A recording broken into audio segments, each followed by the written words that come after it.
Good morning, all of you. In today's session, we are going to start with the 10th standard chemistry and physics, where unit number 8, chemical bonding, is going to be discussed. In this series number 1, we are going to give the foundation about chemical bonding, what is the purpose for bond formation between the various elements, and what is their intention in order to attain the noble gas configuration. Those topics are going to be discussed here. And one experimental demonstration is also going to be mentioned. In addition to this one, earlier we completed unit number 1 to 7, the entire detailed explanation available on the channel called World of Competitive Chemistry.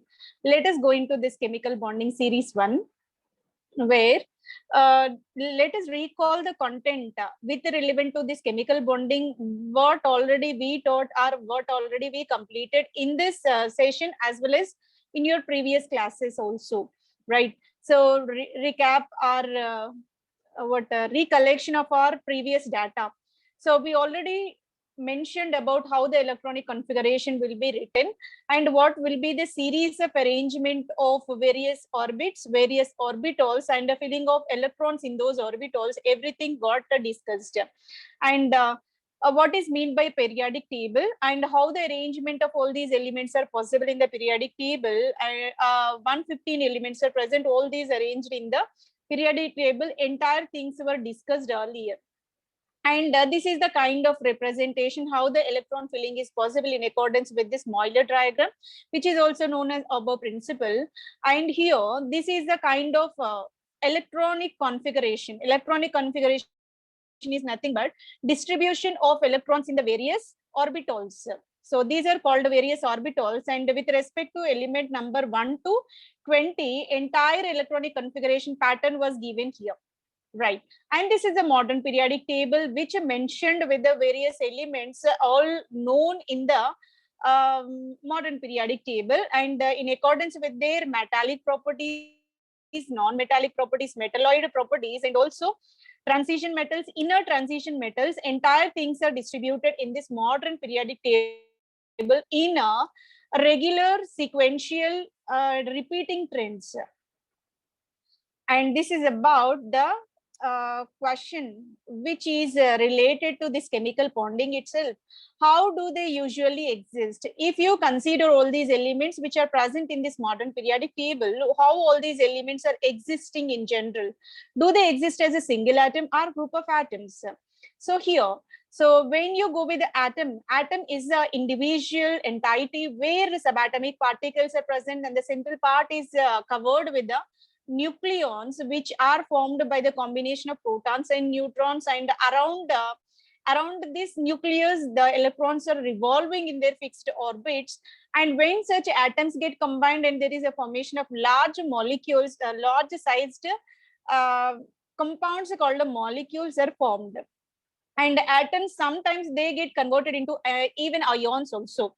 Here, sodium chloride get converted. When sodium with the chlorine get combined and the sodium chloride formation, potassium with chlorine, potassium chloride formation is possible, and these are combined through the ion formation.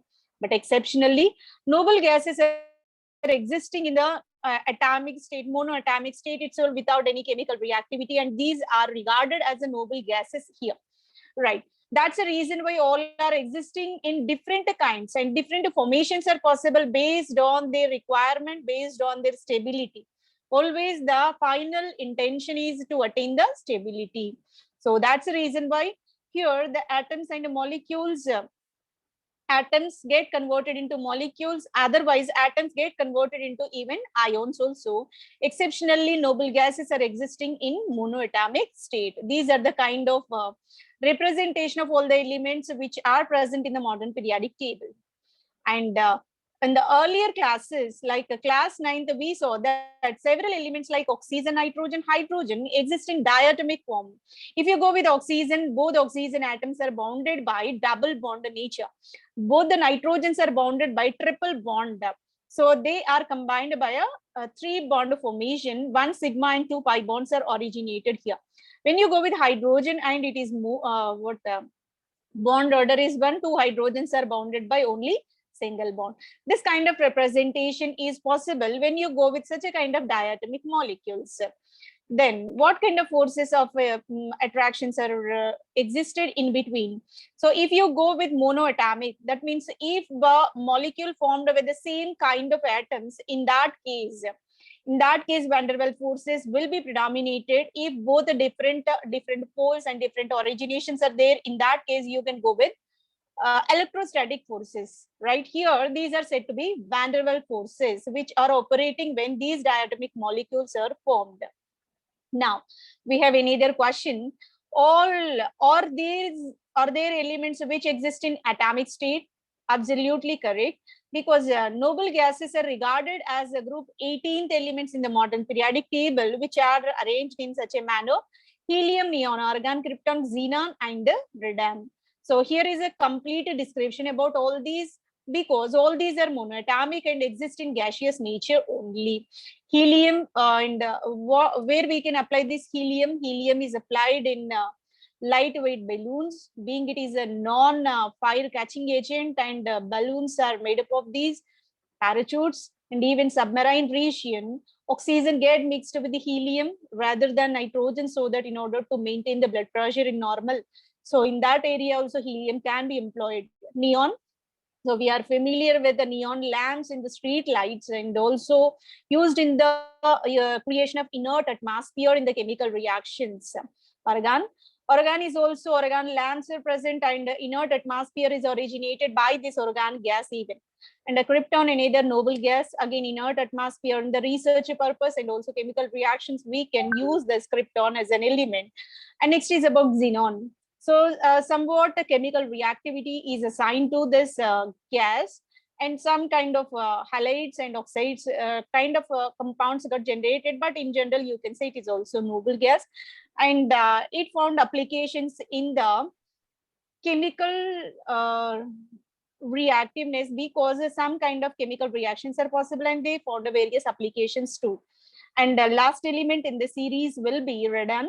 And the radon is regarded as a radioactive element. That's why we indicated the symbol, being it is a radioactive, used to liberate the radiation like alpha, beta, gamma radiation will be emitted from this. So these are the noble gases which will be emitted, which will be existed in the monatomic state, and all are regarded as gases only. That's the reason why here the name is given as noble gases, being all these are inert in nature due to the presence of completely filled, highly stabilized octet configuration. They will exist in monatomic gaseous state itself. And move on to another question. Why do some elements exist as molecules and some other as atoms? Just now we discussed these are diatomic in nature, and some other triatomic will be there, and some other very large molecules also existed in nature. But here some of the elements are in the monatomic in nature. What could be the reason for this kind of variation among the elements? That purely explained based on the octet configuration. I collected this answer from Brainly platform. Thank you for your valuable information. An element like helium, neon, argon, krypton, or are fulfilled with octet configuration, so they are highly stable. So they don't combine with any other element. These elements are regarded as inert gases. These diatomic molecules have the octet structure and are very stable. Any element have natural tendency to get the stability to attain this octet configuration. So octet configuration is fulfilled by these noble gases, helium, neon, argon, krypton, and xenon, where NH2 NP6 is the common electronic configuration. Presence of 2 plus 6, total 8. 8 is nothing but octa. So here octet, that's the reason why the name implied as octet. Octet rule was given, right? So what could be the reason for all these entire elements present in the periodic table tends to attain this octet rule only? If they attain this configuration, they will be stabilized. That's the reason why all the elements of periodic table tends to form a molecules, tends to form a mixture of compounds, tends to exist in even atoms, because all these are already acquiring this kind of octet configuration in general. And again, move on to recollection concept, laws of chemistry. In lower classes, you have also learned about the different laws of chemical combination, in how many ways chemical combinations are possible, and what kind of strategies get employed, and what are the regulations in order to combine those kind of elements. which already covered in your earlier classes. The formation of chemical compound takes place as a result of combination of atoms of various elements in different ways. It raises many questions in us. So here, how many type of bonding will be there? What kind of inclusion of all the atoms are possible? And in that way, you will get so many doubts in order to form the new kind of compounds. Every day there is a great lot of research in order to generate the new compounds, and there are various kind of parameters and kind of combination chemical laws will govern this combination of atoms. Here we got one more question in continuation to this concept only. Why do some elements and compounds react vigorously and why other elements are inert in nature? That is the another kind of question framing. We already got the answer for this one, and I collected this answer from Topper's answer. Thank you very much. So why inert means due to the fully filled outermost shell, the elements are highly stable. Hence, they do not take part in the reaction. Already they got fulfilled. They got fulfilled with NH2 NP6 called octet and become stable, and being all are inert in nature. So they are existing in monatomic state. So this is a kind of system called inert, and I collected from Topper. Thank you for your valuable information. And next is about another governing factor in order to differentiate the elements into some are more reactive, some are highly inert in nature. That is purely based on valency. And this kind of answer given by Brainly. Thank you for your valuable information. Because of valency, electrons present in their outermost shell. If outermost shell electrons are completely filled, you can say these compounds are inert in nature. If outermost shell electrons are incomplete, incomplete means NH2 NP125 if present, those are said to be unstable and moreover reactive in nature, right? So these two are the important factors. One is octet configuration is one of the factor for inertness, and the presence of insufficient valency electrons is another factor to explain why the some of the elements are vigorously reactive towards chemical reactions. And one more question is there. Why is the chemical formula of water is taken as H2O and sodium chloride taken as NaCl, sodium chloride? Why can't we take water as HO2 and sodium chloride as NaCl2? Then why it is indicated as H2O and sodium chloride for water and sodium chloride respectively? I collected this information from Cora. Thank you very much for your answer. Sodium has only one valency electron. What is the electronic configuration for sodium? 1s2, 2s2, 2p6, 3s1. Only one electron extra will be there in order to complete the octet. So that electron will be lost. So it able to form only one bond. So it will not be like a NaCl2. Rather, it will be monovalent NaCl. And chlorine also require only one electron. What is the electronic configuration of chlorine? 1s2, 2s2, 2p6, 3s2, 3p5. In order to get 3p6, only one electron is required. That's the reason why only one bond is able to form with the chlorine. So sodium chloride, only one bond. So NaCl rather than NaCl2. When you go with water, H2O, hydrogen. Hydrogen is the first element in the periodic table, and it is composed of only 1s1. Means only one electron is there. That's the reason we are able to form only one bond. HO2 is not possible. HO2 indicates what? One hydrogen with two oxygen bonds. It is not at all possible. Rather, H2O oxygen, electronic configuration of oxygen is 1s2, 2s2, 2p4. In order to get 2p6, short of two electrons, two electron deficiency is there. That's why it have strong tendency to acquire two more electrons. Two more electrons, that's why oxygen will form two more bonds. That's why oxygen bonded with two hydrogens, hydrogen bonded with only one oxygen. So here it is clearly represented. That is bent shape of water molecule, oxygen bonded to two hydrogens, hydrogen bonded to one oxygen. That's the reason why valency electrons will decide how many bonds that kind of molecule able to form. I collected the answer from Cora. Thank you for this. And this is a kind of representation. Sodium chloride being it is monovalent. Sodium will release only one electron, chlorine will acquire only one electron from this one, and both are bounded with a single bond. Whereas Water, oxygen able to form two bonds because it requires two electrons. Hence, it able to form two bonds. But hydrogen requires only one bond in order to attain. So if it lose electron, what happens? It will become empty. That means H naught. H naught is also highly stable. So without electron is also it will be stable. The system will be without electron, half filled, completely filled. So in that case, the stability will be highest. So hydrogen is H positive. So here it will be more stable. And move on to another question. Why do some atoms combine while another do not? So let us try to solve this question. Some of the atoms are able to combine and shows the chemical reactivity, and some other will not form any kind of bond with any kind of element. If you go with the elements of 18th group of modern periodic table, helium, neon, argon, krypton, xenon, and radon. So if you consider all these are acquired with the NH2 NP6 electronic configuration, and it is said to be a stable and inert in nature. But in case of any other elements with the NS1 or NS2 with NP1 to 5, such a kind of partially or incomplete or insufficient octet is there. In that case, unstable and will become more reactive towards the chemical reaction in order to attain this NH2 NP6 octet. That's the reason why only specifically atoms with a short of this octet will participate in the bond formation. And or the elements and compounds simply made up of separate atoms individually arranged, or the atoms and compounds simply made up of separate atoms individually arranged? Absolutely no, because elements and compounds are not simply made up of separate atoms individually arranged. So here, in order to get this answer in a clear way, we have to go with what is element, what is compound, what is atom, what is molecule, what is ion.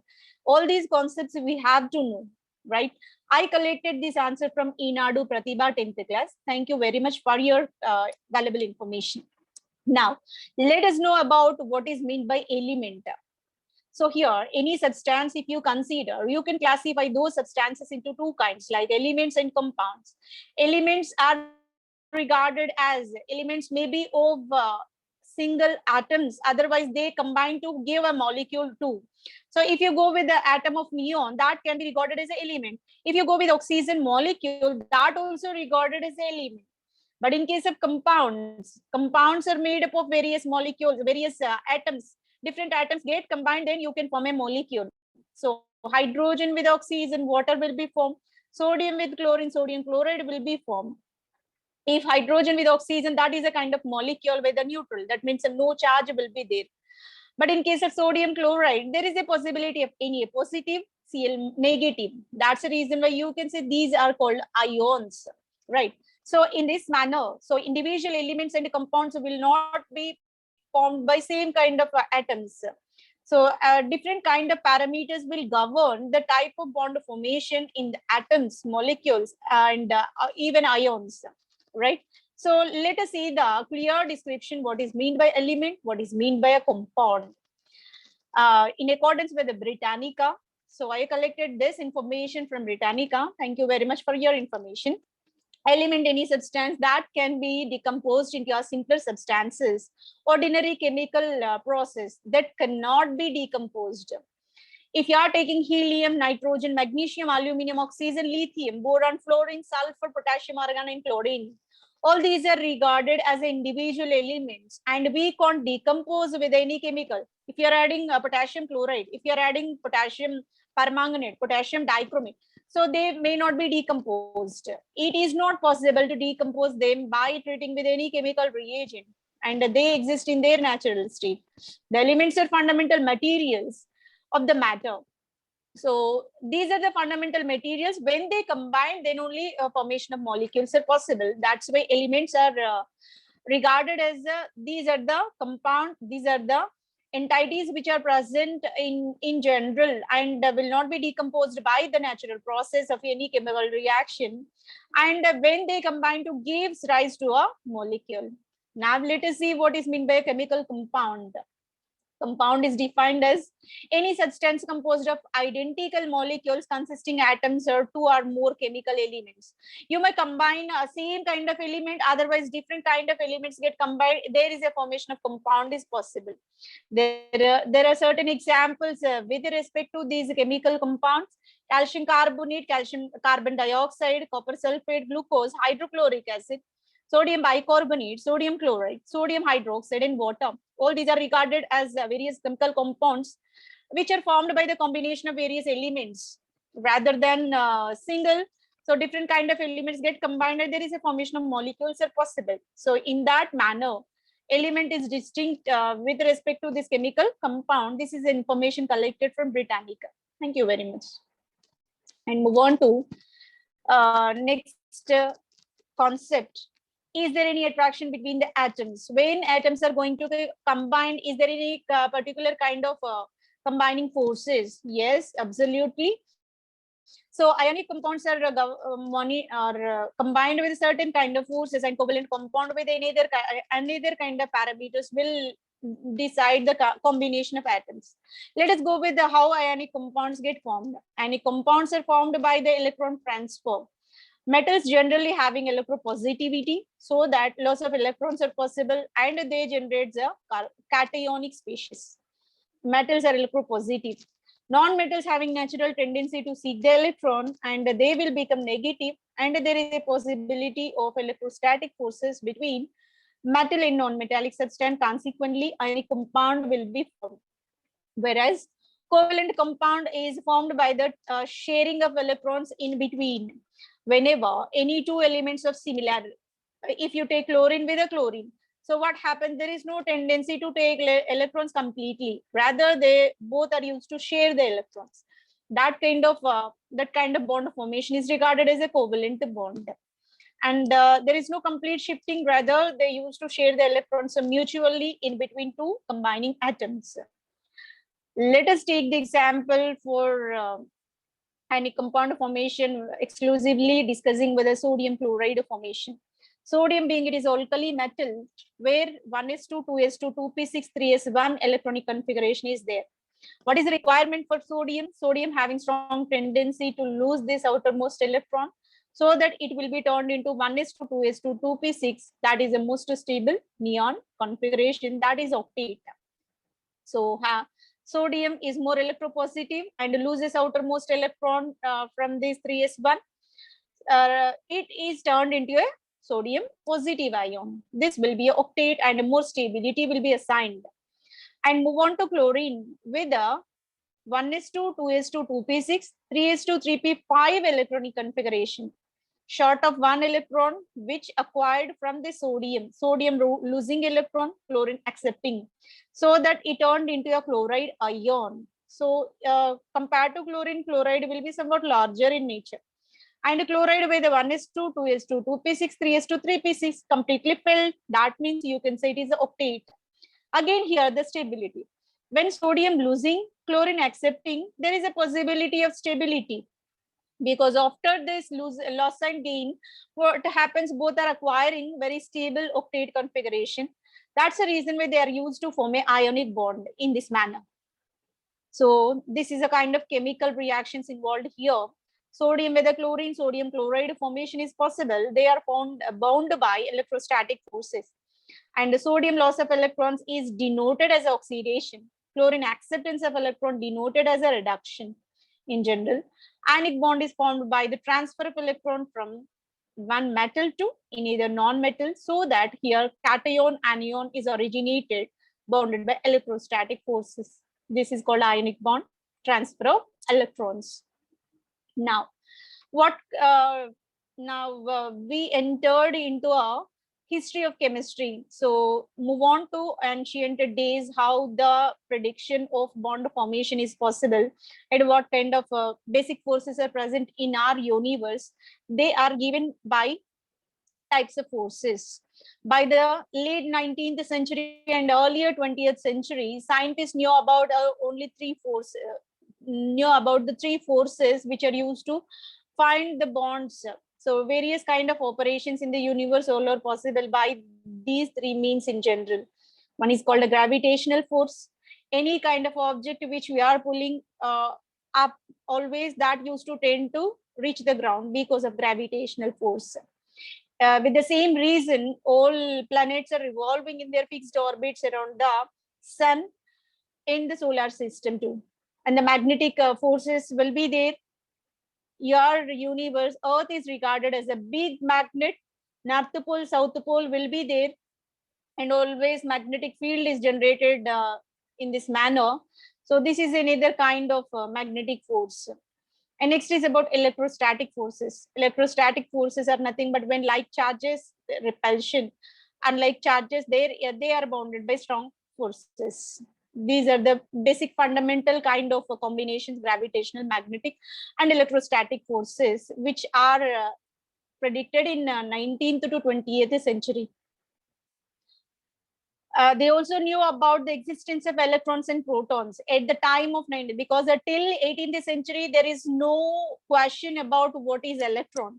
So after that 18th century, there is a great upgradation in the scientific perception of the scientists. So that microscope invention is also done. That's the reason why tiny and micro-sized particles also well examined under that magnifying lens.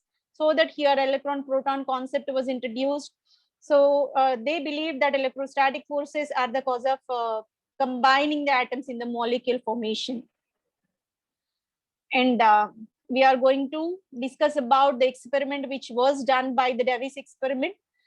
And Humphrey Davy, who worked in the region of 1778 to 1819, a professor of chemistry at a Royal Institute in London, constructed a battery over 250 metallic plates in 1807 using electricity from this battery. So you can say this is a atomic pile which used to generate the first electricity from the battery, which was framed by the Humphrey Davy. He was able to extract the highly reactive metals like a potassium and sodium by the process called electrolysis. He made the experimental setup in this manner. By performing electrolysis process, here metals like potassium and sodium got extracted. So that kind of extraction was done by the Humphrey Davy. And the first battery is also composed by this kind of experimentation. According to him, it was seen that the metal part of the compound migrated towards the negative electrode, because metal being it is electropositive and migrated towards negative end. Non-metals, they are accommodated with the negative charge will move on to positive end of the battery. So it was metals are responsible for positively charged particles. Non-metals are negatively charged particles. Opposite charges are held together by the forces called electrostatic. And this is a experimental setup which used to represent electrolytes, how they are moving towards the opposite electrodes in this manner. And one more question is given, and it is the turn to answer. Do you agree with this explanation? So this can be employed when metal was taken, that will be move on to positive end, negative end, and the non-metal move on to positive end. So do you agree with this? Yes, absolutely. Because when you go with the sodium chloride, I'm taking table salt and added to a beaker of water and inserting 2 electrodes into that. Sodium will move on to negative charge end and chlorine will move on to a positive charge end. This is possible. You can observe too. But there is an exception. So we can't apply the same kind of perception to all the elements which are present in the new periodic table. So this can be well explained for the electrolytes are ionizable substances like sodium chloride and potassium chloride. Same theory is well explained. But when you move on to carbon compounds and diatomic elements like when you take any carbon compound like a diamond, coal, or glucose, benzene, vinegar, so if they placed in the electrolysis bath and it is not possible to move any kind of material because these are non-polar, no ionization is possible. You can't find any poles in this. And even if you take with diatomic molecules like oxygen, nitrogen, otherwise hydrogen too, where charge distribution, charge separation will not be there, all are non-charged species. In this case also, if you put on these elements, these compounds in this beaker, you can't find any kind of such migration. Only this can be applicable to the species with the positive and negative poles in that. So when you go with these diatomic molecules, otherwise any organic compound you can take, such a kind of theory will not be applicable. So based on this, you can classify the compounds into two types. One is called ionic, second is called non-ionic. Ionic compounds will polarize, will migrate in the electrolysis process. Non-ionic compounds will not withstand for that kind of experimentation. And we completed the series number 1 in this chemical bonding. Thank you very much for your consistent listening. Thank you, one and all.